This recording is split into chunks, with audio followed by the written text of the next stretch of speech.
Ano ang latest kay Edniel, ha? Alamin naman natin, Lakay, dahil... Sa NICA ba yan? National Security Council, National Intelligence Coordinating Agency, sa ISAF? Ito, Lakay, alamin natin. Navy, Air Force, May Marines. kinalaman to, Lakay, sa seguridad pa rin ng ating bansa. Ang sitwasyon daw sa West Philippine Sea at internal security nananatiling manageable ayon yan sa National Peace and Order Council. Ang detalye balita mo, RH52, Edniel Parosa. Edniel. Lakay at Sister L, inilarawang manageable ng National Peace and Order Council o NPOC ang kasalukuyang sitwasyon sa West Philippine Sea, maging dito sa panloob o internal security ng bansa. Ayon kay Police Brigadier General Jean Fajardo, tagapagsalita ng Philippine National Police, yan ang naging assessment ng National Security Council maging ng mga ground commanders sa pinakahuling NPOC meeting noong araw ng Biyernes. Ito ay sa harap ng papalapit na holiday season at panahon ng halalan na magsisimula sa Enero 12.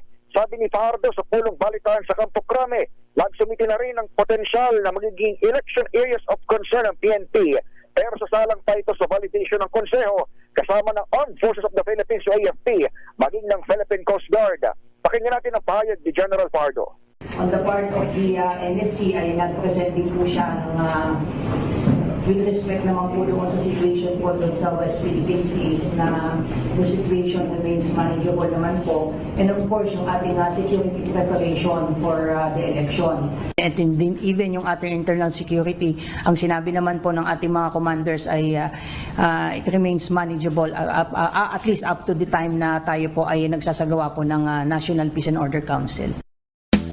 Isinagawa itong nabanggit na pulong ng security sector kasama ng pulis, sundalo at Coast Guard ilang araw lamang matapos magpahayag ng PNP at AFP na hindi na kailangan pang magtaas ng alerto sa kabila ng nangyayaring bangayan at ingay sa politika. Ito si Edniel Parosa, nag-uulat para sa DZRH. Teka muna. Sa Pilipinas. Ano ang monitoring ng AFP, Edniel? Nasa na yung yellow submarine ng Russia? Ayan. Black, itim, lakay, itim. Ay, itim ba? Lakay Akala itim, ko- yung pinapakita natin kanina. Akala Edniel, ko yung pinapakita ba natin footage kanina, yun mismo? Yung i-black.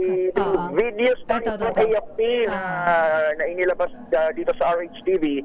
Lakay hanggang noong Sunday ng gabi ay nasa norte, pero kahapon ay nakalabas na ng ating exclusive economic zone, itong UFA 290 na monitor nga natin noong November 29. Ang binabanggit lakay ng Philippine Navy, parang nagkagulatan pa nga dahil unang beses daw natin lakay na nakakita ng ganitong klase ng Submarine. lalo pa mula Russia. Pero alam mo, lakay, medyo nag-flex ng kaunti ang AFP.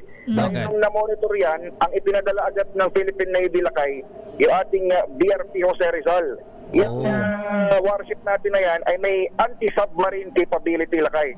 Ready to fight talaga. Kaya Ready to respond ng Navy. sabi siguro ng sakay ng Russian submarine, comrade, they have anti-submarine asset.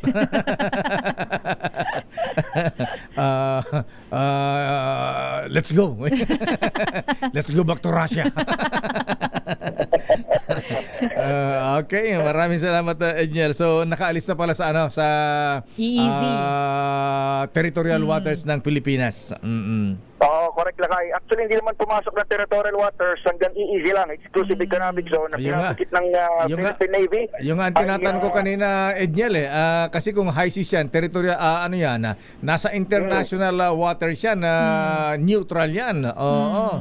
Kaya lang nga, Correct lakay, bali. Pumasok sa EEZ. itanong nga natin sa bisita natin mamaya kung anong pinag-iba ng exclusive economic zone. Akala ko yung exclusive economic zone ay nasa jurisdiction pa natin. Ba't sinasabi nga nasa high seas? Kung high seas yan, international waters yan. Neutral yan.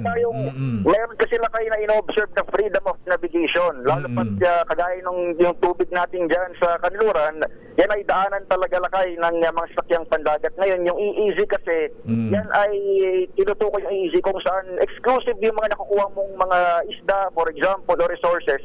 Exclusive yan sa isang bansang nakasakop sa EEZ. Pero yung territorial waters, kung tawagin, yan talaga yung sakop natin ng ating mapa, ng ating territory dito sa ating bansa. Tapos sasabi ng Navy, dumaan lang daw At friendly naman yung naging communication dito sa submarine na ito.